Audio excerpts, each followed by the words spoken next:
C'est une fille de 9 ans qui m'a appris la relation entre le stress, la posture et les apprentissages. Bienvenue dans Si Atypique, le podcast pour celles et ceux qui ne rentrent pas dans les cases et qui n'en ont jamais eu envie. Ici, on parle de ces enfants et de ces adultes qui pensent, bougent, ressentent différemment. Ce n'est ni normal, ni anormal, c'est atypique et c'est notre force. Aujourd'hui, je vous emmène dans une histoire vraie, celle d'une petite fille de 9 ans qui m'a appris que le stress peut tout effacer, même ce qu'on croyait acquis.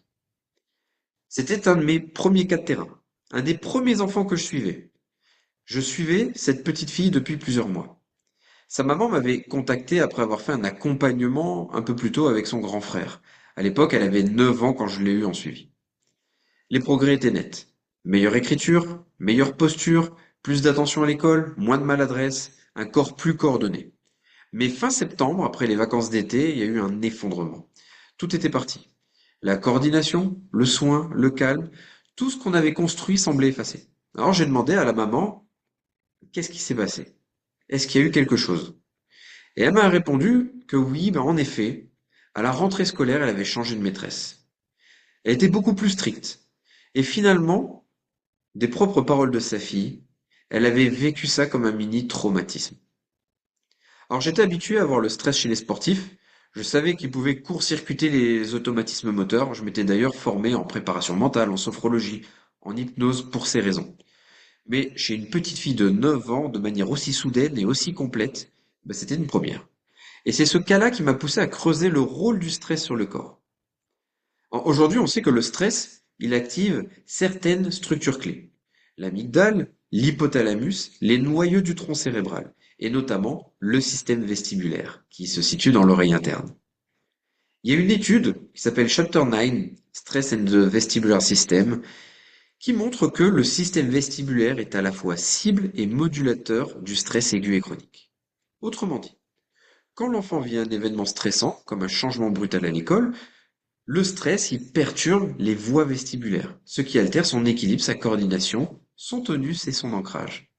Et là, on comprend pourquoi cette petite fille semblait perdre tous ses acquis moteurs.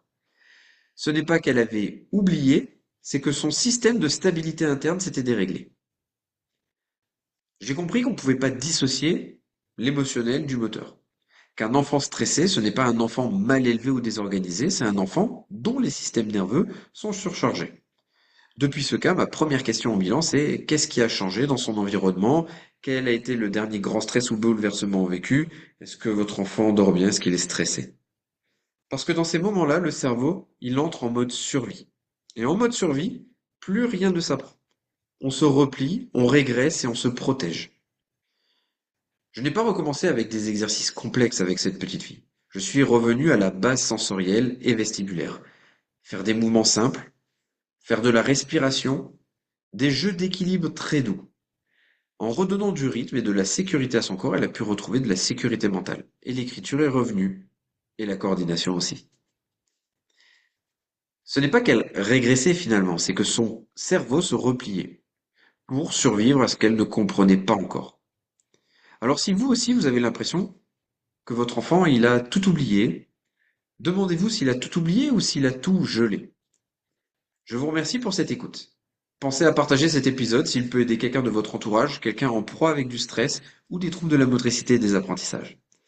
Abonnez-vous à Si Atypique et la semaine prochaine, nous retrouverons la première interview du podcast. À très vite.